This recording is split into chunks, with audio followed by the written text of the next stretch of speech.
Hello everyone, Ruby Ravel here. The prodigal daughter of astrology returned after her long period of being absent, engaging in all kinds of atrocious acts of orgiastic lubriciousness and debauchery. She returns penitently with head hung and a sense of contrition and shame, calling upon you to ask you all for forgiveness for the long period of being AWOL that I have displayed from the wider theatre of YouTube astrology. I haven't made a video now for several months. I think the last one was at the end of December when I talked to you about progressions.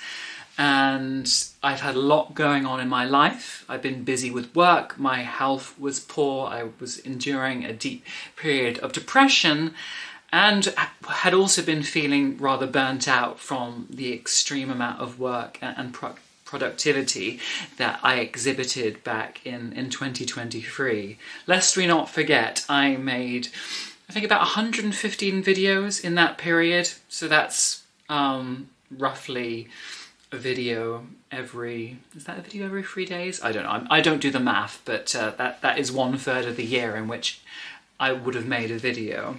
So I was very productive on top of having a lot else going on. And I also had Saturn in Pisces transiting almost all of last year in opposition to my sun, and therefore endured a long period in which I felt like everything that was warm, bright, unique, individual, special and divine and God-given about me just had a big old boulder of nope sat upon it, refusing to allow me to feel hope, joy or positivity in anything. Fortunately, that transit is separated by about 5 degrees now, so I'm feeling a little more human, a little more like myself. I've also moved as well. I'm currently in the basement of the new place because there are builders upstairs making lots of noise. So for the sake of preserving the sonic sanctity of this video, I'm sequestered down here. But yeah, anyway, after that long rambling introduction and apologia that I'm offering to you, I'll try and get into some actual astrology. I'm not going to focus on any specific solitary transit for this video.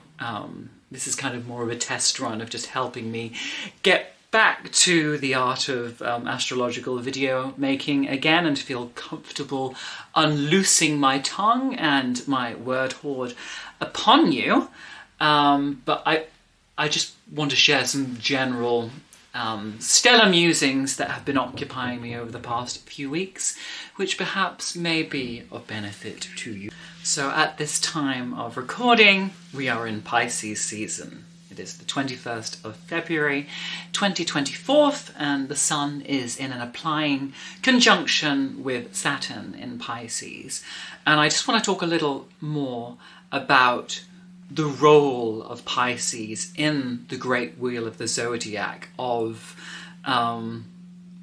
what it performs and enacts for us on a teleological and experiential level, and go into some detail about why Pisces transits can often, and 12th house transits, can often be quite difficult and challenging in an emotional and an experiential way. So Pisces is the final sign of the Zodiac. It is the place where things have to end, unravel, dissolve and become murky and confused and vague and cloudy and overshadowed in preparation for that dissolution gradually coagulating into a new form once it reaches Aries. So there can sometimes be an experience we have when we are going through a Pisces or 12th house transit where it feels like everything is beginning to fall apart. One of the ways I often visualize this is almost like you're a wonderful painter like John Constable or Rembrandt, and you are outside with your easel. You have all your oil paints before you, and you are there putting the final touches to this great masterpiece that you've been labouring on through Capricorn and Aquarius, and you stand back and you look at this and you say, yes, this is perfect, this is wonderful, this is the absolute encapsulation of my heavenly visions reduced into something material that I can now proudly display to the world. And then suddenly you notice a droplet of water enter onto the canvas. You thought it was a nice clear day to you, but unbeknownst to you, big flotilla of clouds have come along and are raining down on your masterpiece. And everything in it that was once detailed and clear and perfectly defined and structured is now beginning to deliquesce and fall apart. All of those colours that were once boundaried are all blurring into one another, so that once what was a realistic masterpiece is now more of an impressionistic, strange, vague, technicolor blur, which is confusing and Rorschach blot light but which perhaps also has a beauty of its own. When we're in Pisces, it can sometimes feel like everything runs in together without there being any definite boundaries or walls or structures dividing things. It's a bit like dreams, when, you can be in one sequence speaking to someone one moment, and before you know it, they've suddenly transformed into something else, and the landscape around you has completely changed. And it would be very hard to pinpoint the exact moment when the person transformed or when the landscape changed. It just seems to happen in this non-linear hallucinatory manner that defies our usual linear, logical, rational understanding of things. But I also think about Pisces in the 12th house as being like the great boundaried bodies of water that we find in the cosmology of ancient Greece. So in ancient Greeks, in the mystery religions there, and I'm speaking generally, of course, there are exceptions, they believed in a thing called Matm Psychosis, or the transmigrations of the souls, basically a form of reincarnation or rebirth, that when you died, your soul descended into the underworld, into Hades, kind of went through a period of ritual cleansing before it returned to the world of manifest forms in some kind of new incarnation, whether it be another animal or a human or anything you like. But it had to go through this period first where the old soul went down to the depths of the world, and before it was allowed to be reborn, it had to cross a certain river of forgetfulness. Off the top of my head, I think it was the River Lethe. And after the soul had crossed through the River Lethe, all of the memories that it had of its previous existence were washed away.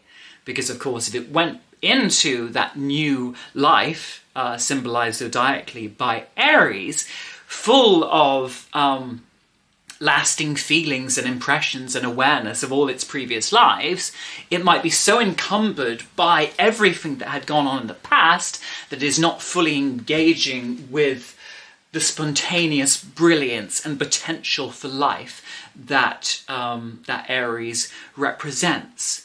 So Pisces is kind of that period of swimming through the River Lethe, in which we have to gradually let go of our nostalgia and our yearnings and all of the dreams we had about the past and how we hoped and desired and deeply yearned for things to be, and then discovered by the end of the cycle that that is not, in fact, how things were.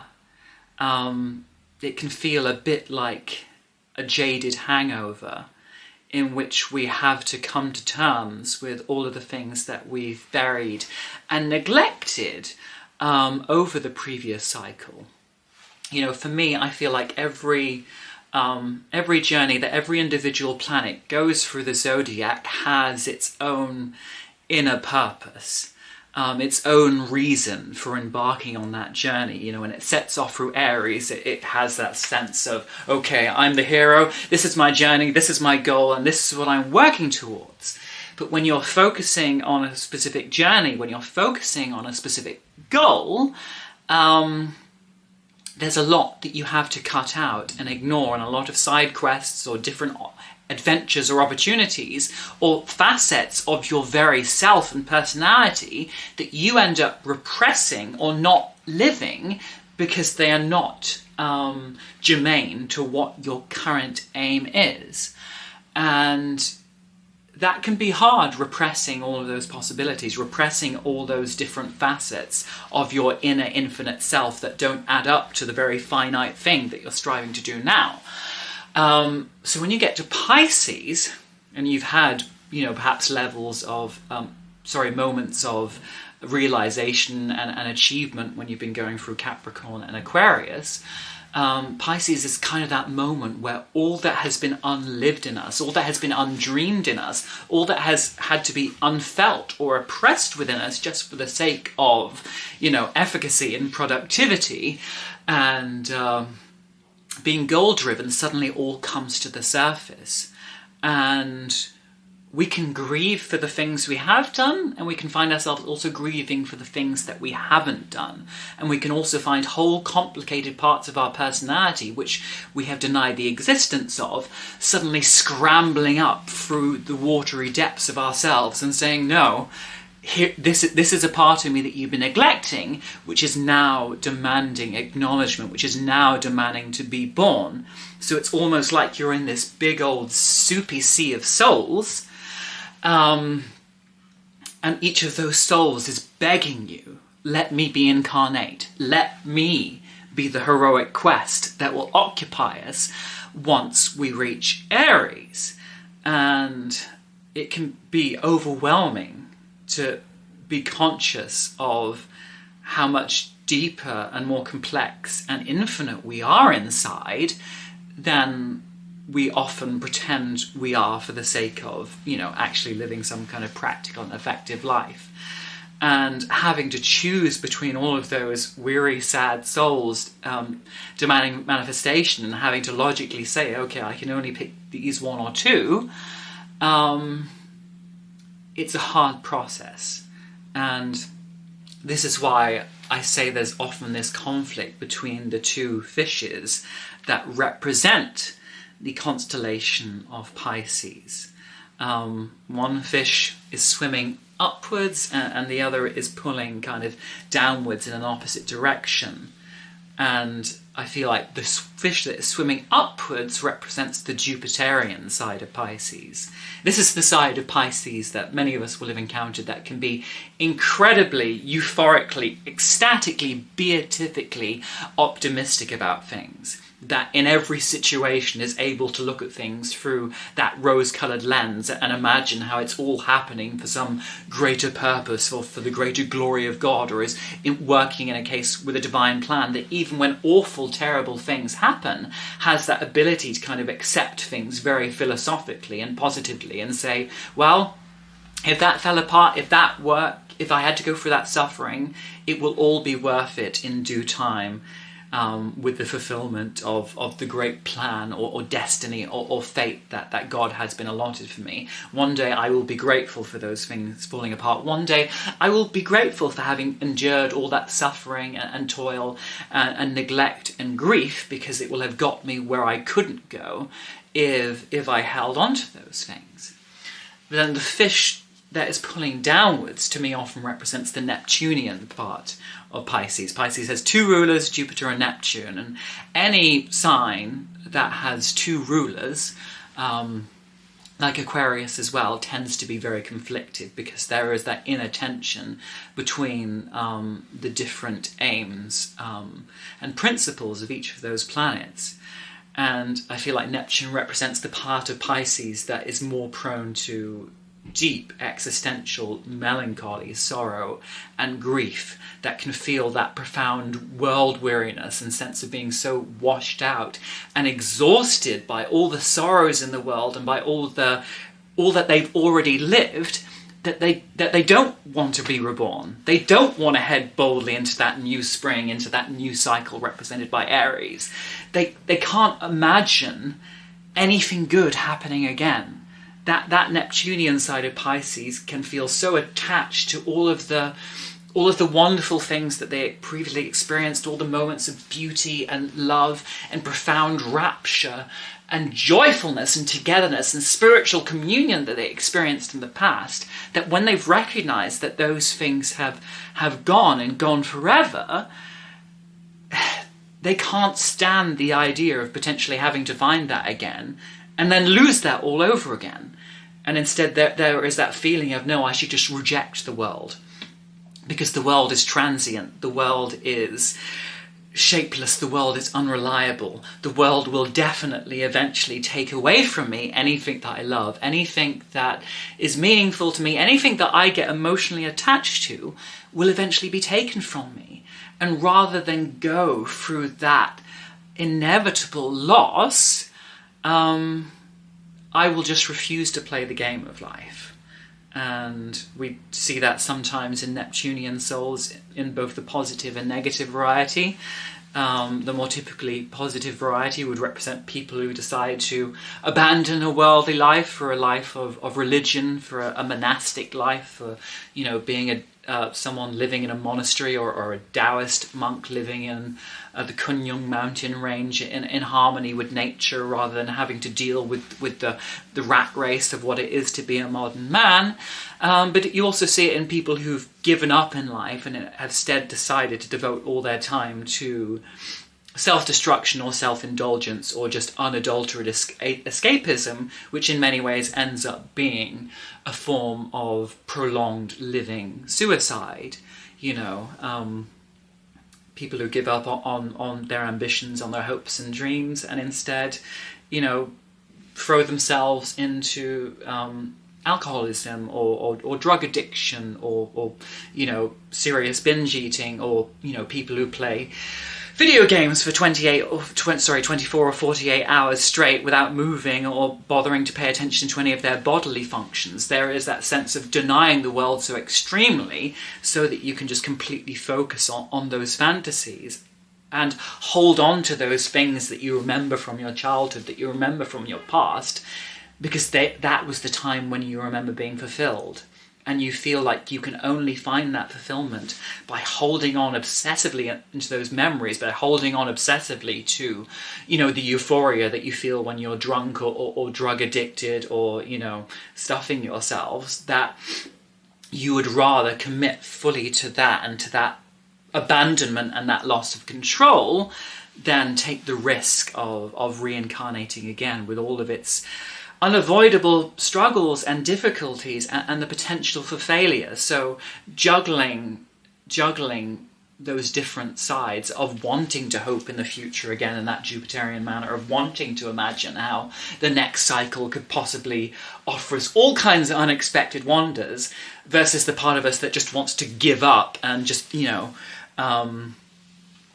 whatever anesthetic activity will just make life bearable and take some of the edge of the pain off. It's a very tricky ocean to swim in. And if we work consciously with the Pisces and Neptunian energy, if we work more acceptingly with what we're feeling, and instead of resisting that, I feel like we can get more work done through those transits.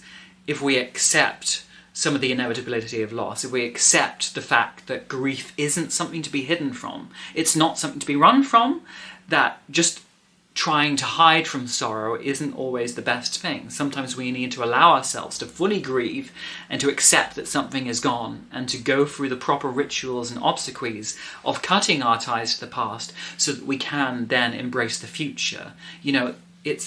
I often think of that, again, Pisces in the 12th house has almost been like a purgatory, and not in a negative sense, but as being almost like a place where we do grieve and cleanse and,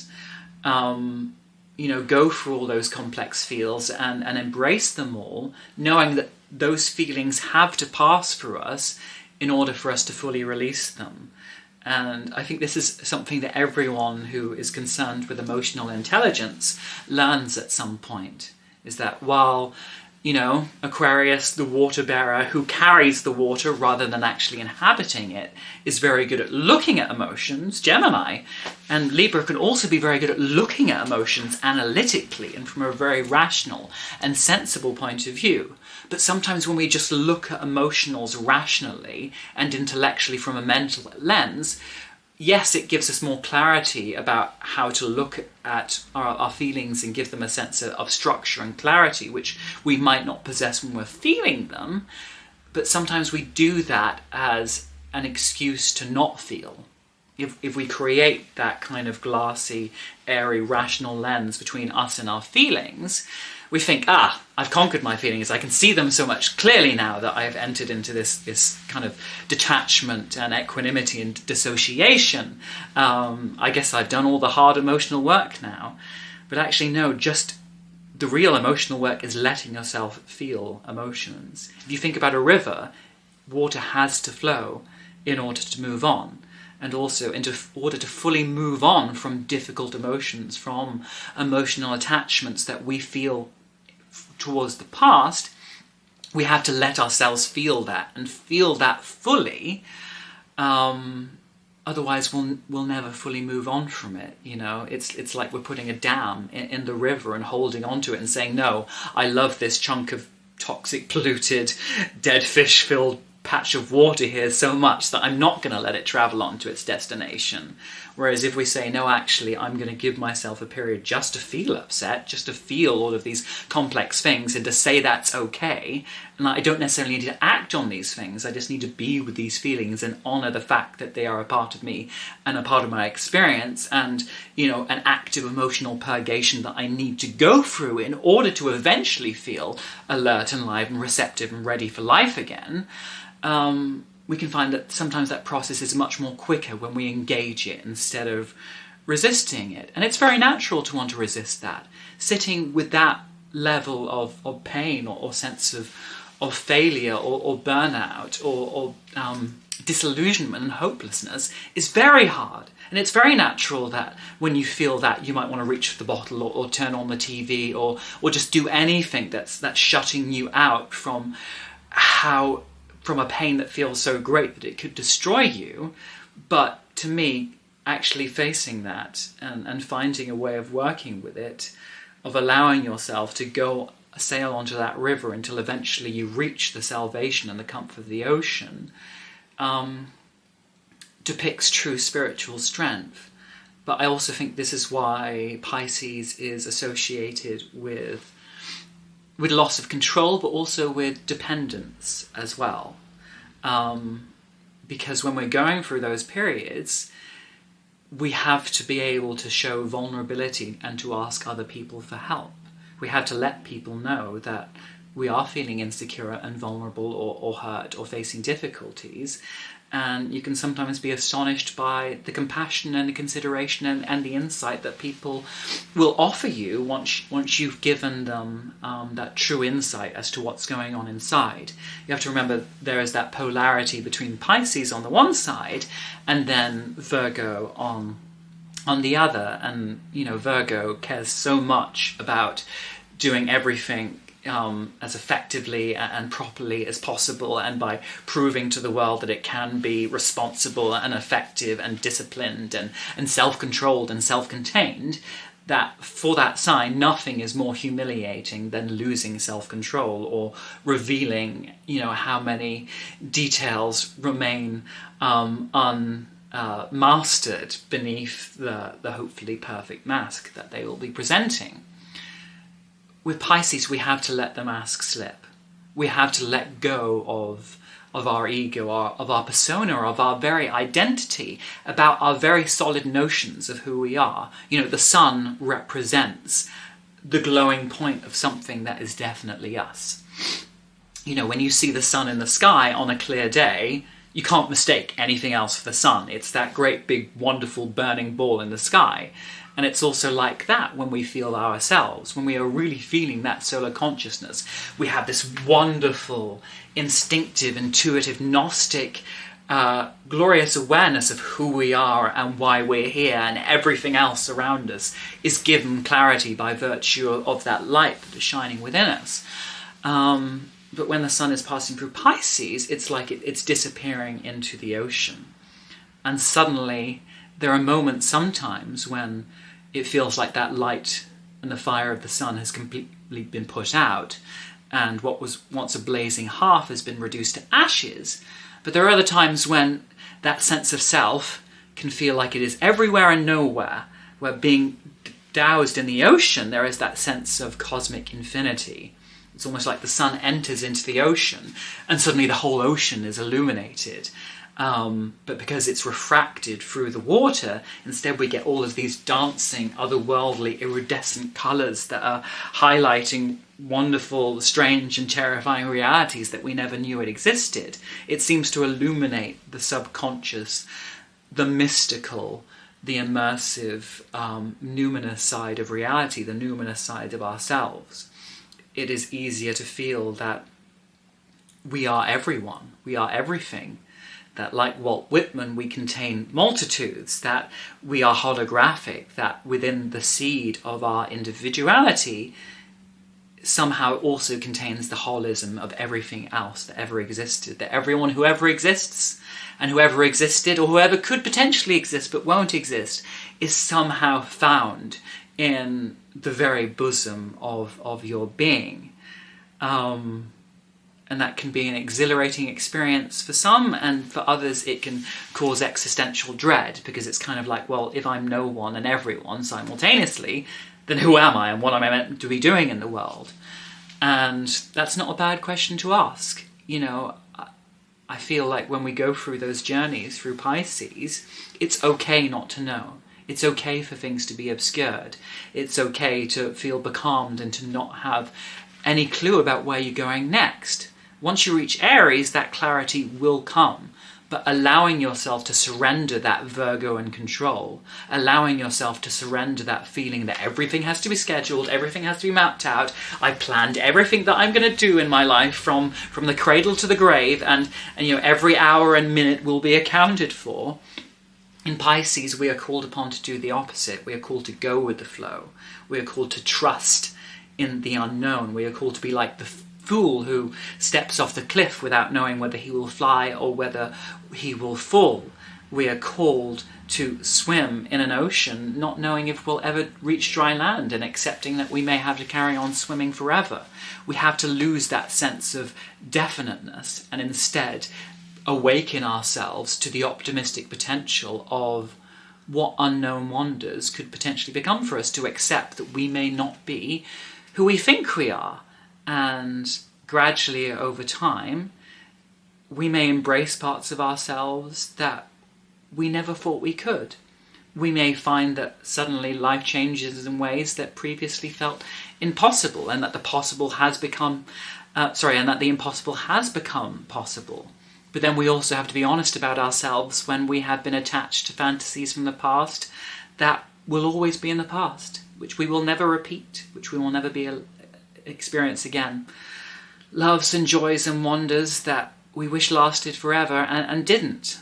And we might think that we might feel like we have to have that again, and instead have to face the existential ambiguity of saying, well, I might not ever experience those joys again. I'll experience different joys, different loves, different connections, different wonders that I perhaps cannot fathom or fully see now. But in that scintillating light of the ocean, I do see wonders. I do have that numinous prophetic feeling that there is something to come, that there is something worth waiting for, that there is something worth moving through this grief and confusion to find in the future. You know, it's a bit like Vertigo, one of my favourite films by Alfred Hitchcock. I don't want to go into it too much, but just what's relevant to my video. So there is a great romance during the first half of the film. And halfway through the film, it looks like the character that, well, Kim Novak, who Jim Stewart is in love with, falls off a church tower and dies. And he goes through this period where he's just inconsolably grief-stricken because the love of his life has been taken away from him. And he barely talks, he barely sleeps, he barely responds to anything. Nothing seems worth living for now that that great love has been stolen so heartlessly and cruelly and abruptly from him. And then one day, he's walking down the street in 1950s California, and he sees a woman who looks just like the one he's lost. He sees another Kim Novak, and he becomes obsessed with her and manages to, initiate some relationship with her.